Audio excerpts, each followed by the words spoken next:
What's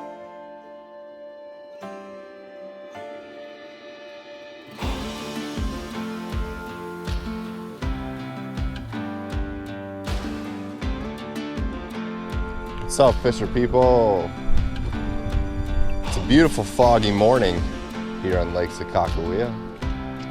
I got a pile of fish right under the boat. I'm testing out something today. So we've been talking about those custom jigging wraps and custom crankbaits from 6-Pack that Craig does. He's also got a little other thing that he's been playing with that he gave me to try, and it's a custom bottom bouncer, if you will. It's a bottom bouncer that's got the spinners on the bouncer, and the reason for that, he says, is he's done some studies. Not sure how formal the studies are, but they put a camera on a bottom bouncer and watched the fish, and they said that the fish always tended to follow about 4 to 5 feet behind the spinner, not necessarily the bait, no matter where they put the spinner.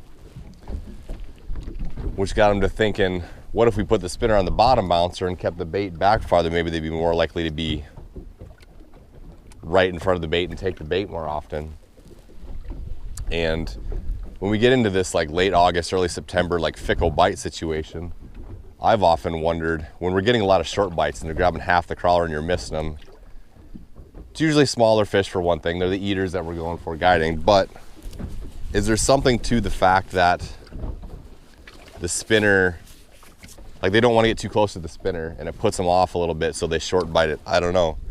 So I thought, since he had that idea, I've often wondered if you push things up as well, are they more likely to bite better? So I'm curious to see. I got the spinner on the bottom bouncer and I got the regular setup over here. Everything else is the same, silver spinner blades, all that kind of stuff. I'm curious to see what happens if I get fewer short bites and they commit better to it today. I went through a lot of fish though on that pass there, and neither one of them got bit, so I don't know what that's all about. But anyway, that's what I'm dabbling with, that's what I'm playing with. We'll see what happens with that. That's an interesting mark. I don't know if that's one big fish or a couple doubled up there. That's weird. That's a walleye mark. It's huge if it's one. So yeah, it's almost 9 o'clock.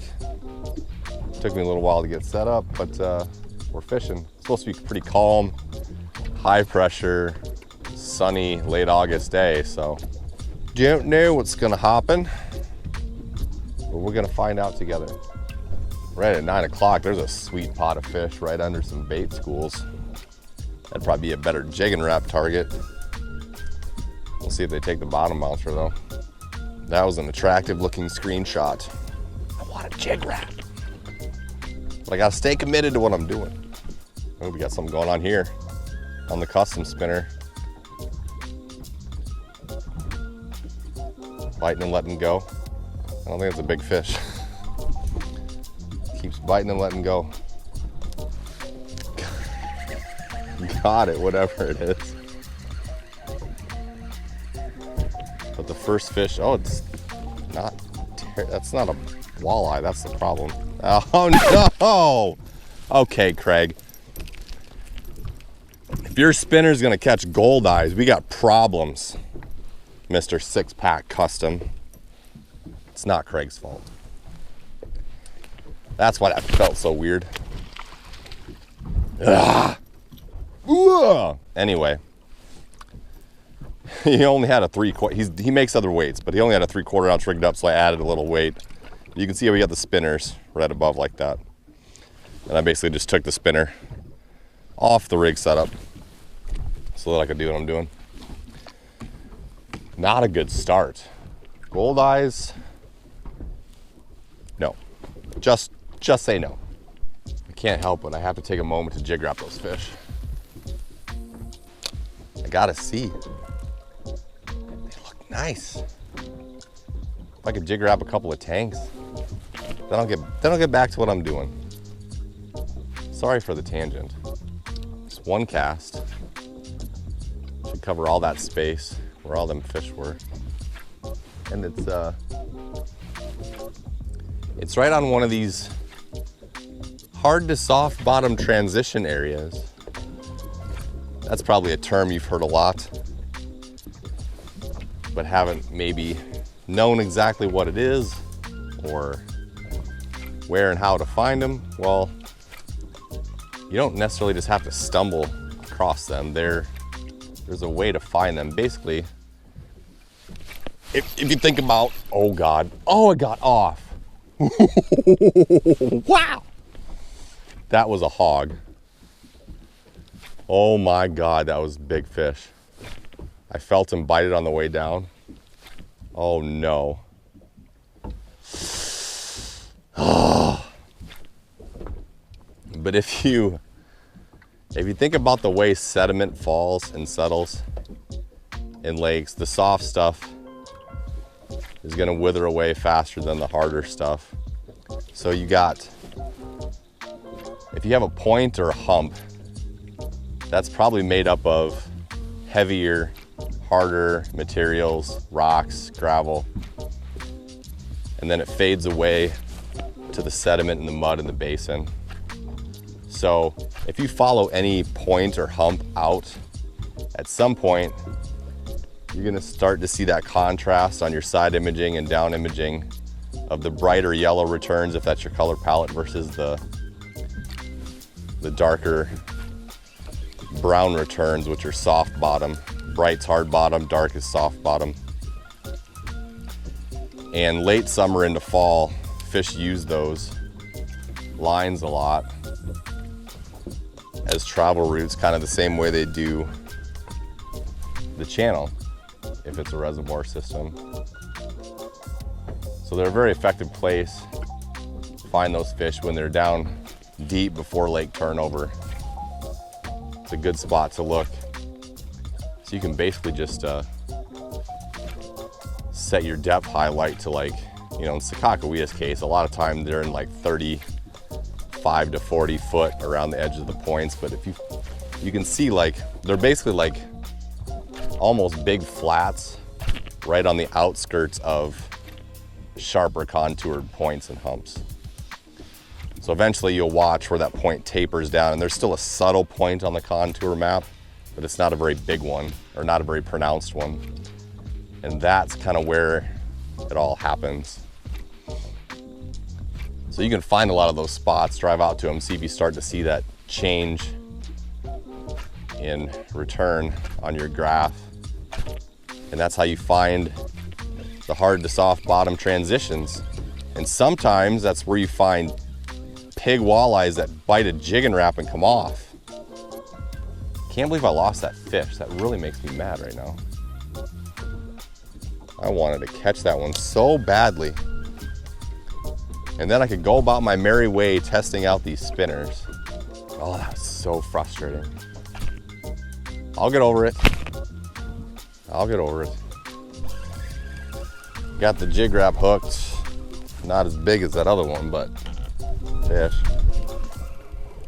What do we got here? Just a little guy. Not a suitable replacement, but he bit it. Oh, sorry. This feels like a walleye on the modified bouncer spinner setup.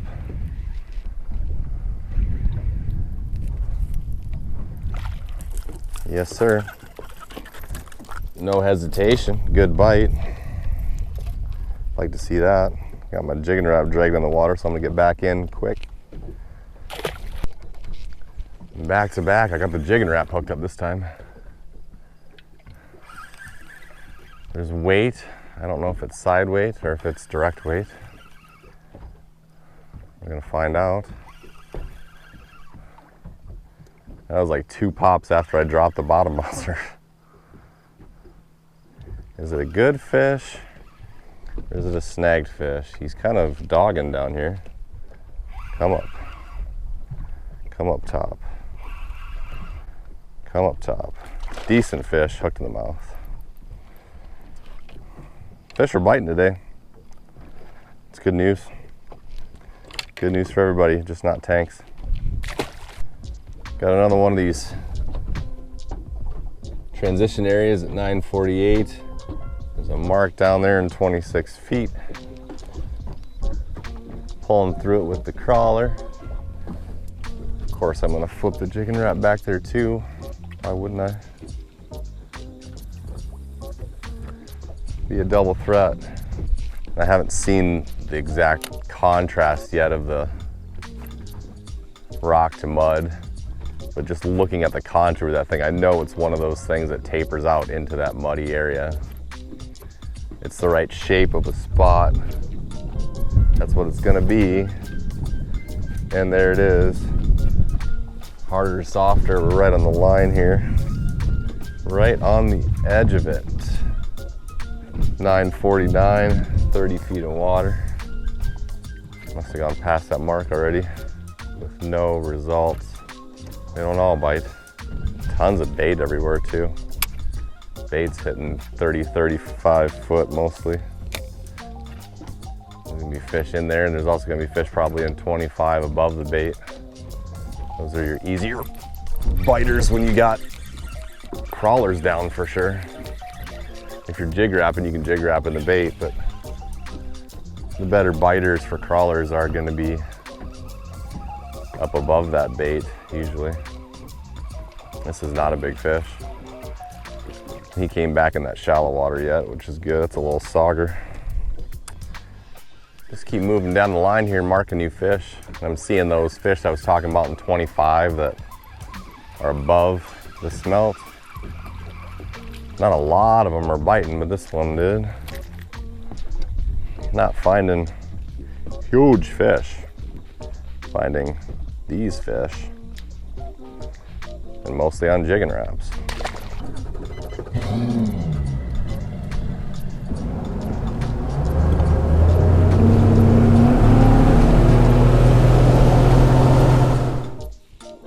Into a new spot, put the jigging Rap away, back to just bottom bouncers.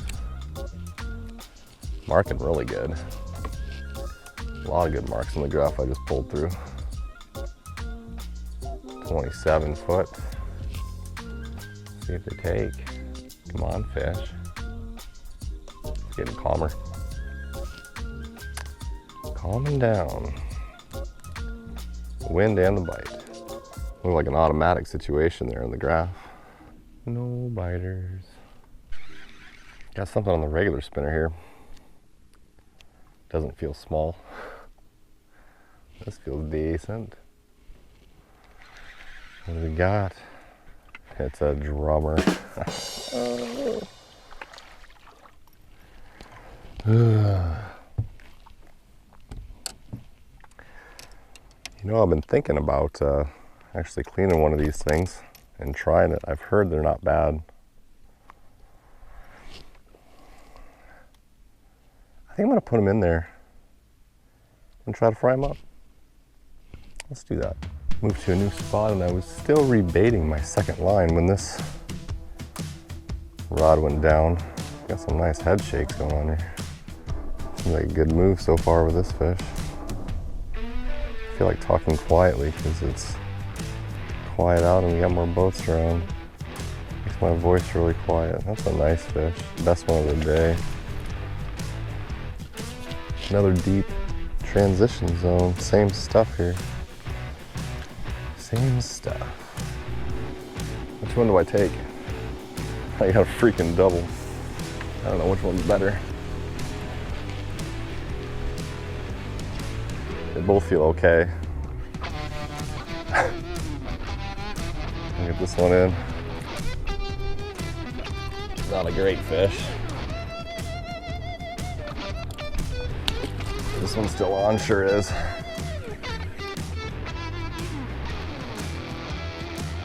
Feels similar size.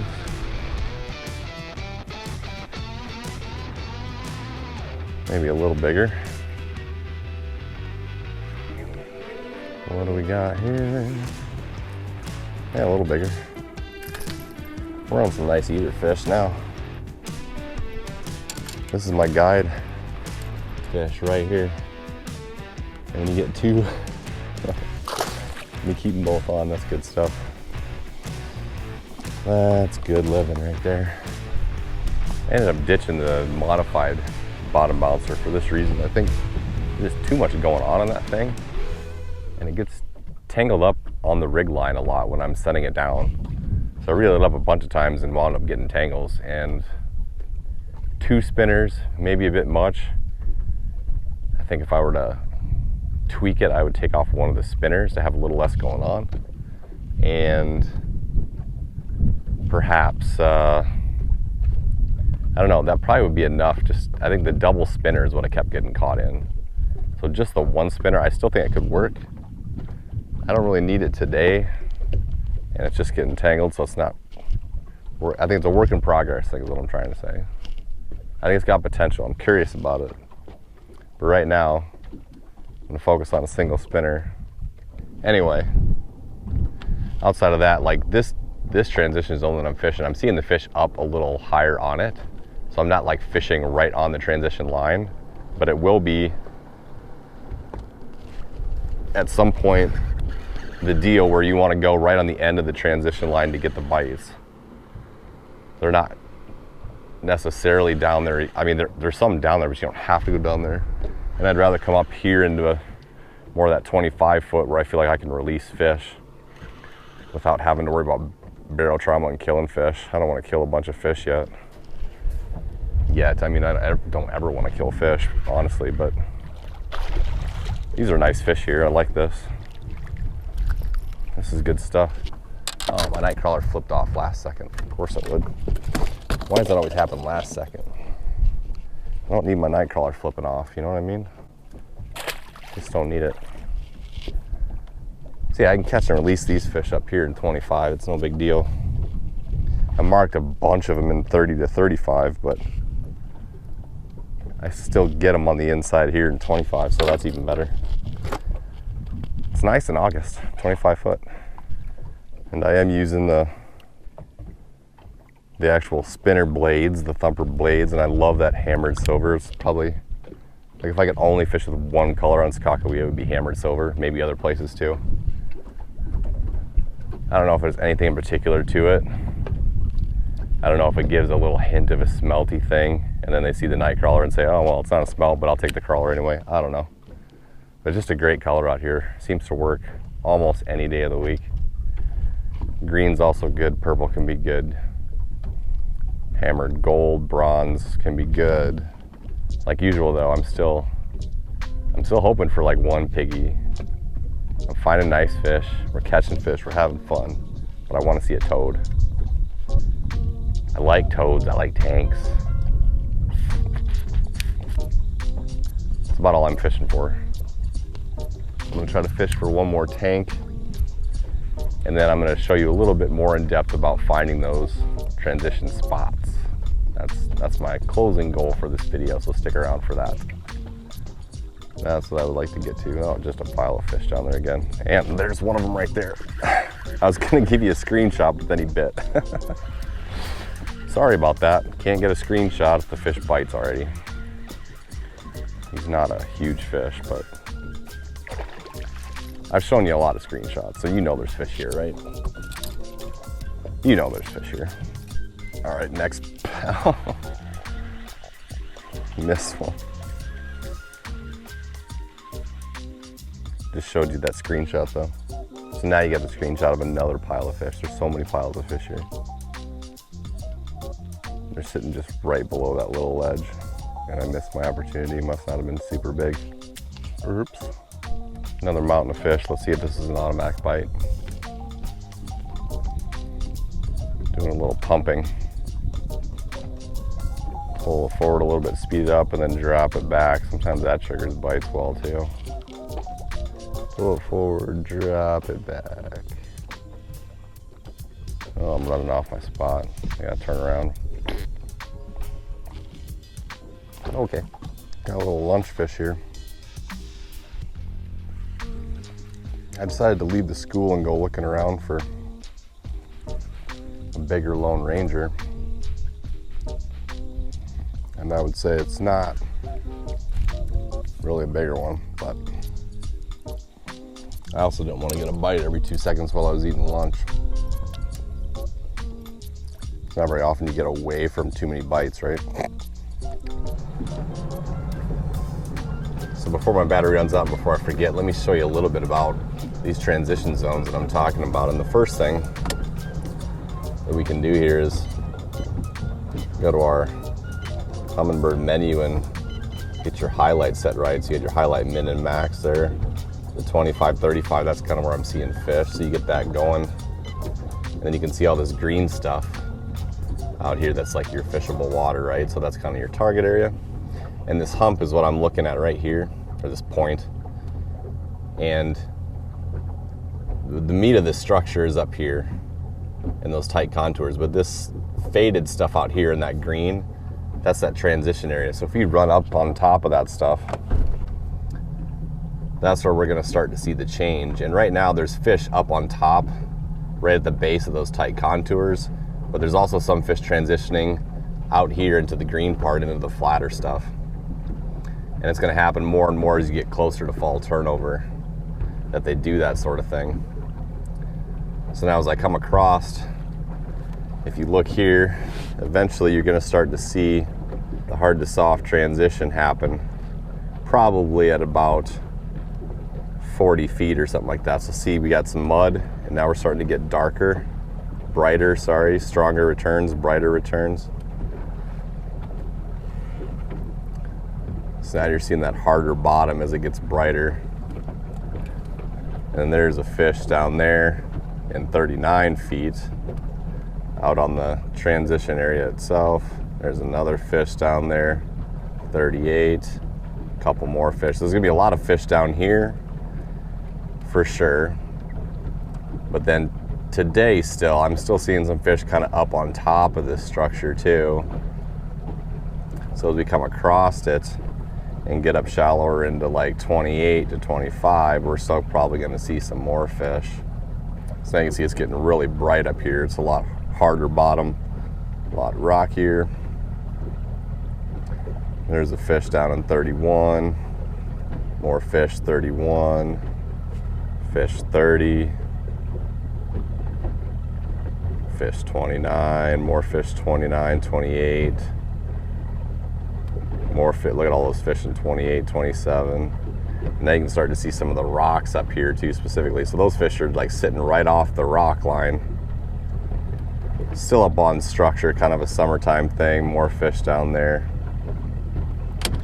But as we look at this, like summertime, you're gonna be fishing up on it, and then they'll start to bleed out here into this green space. But this is what you're looking for, these kind of tail outs on points in terms of the hard to soft transition thing.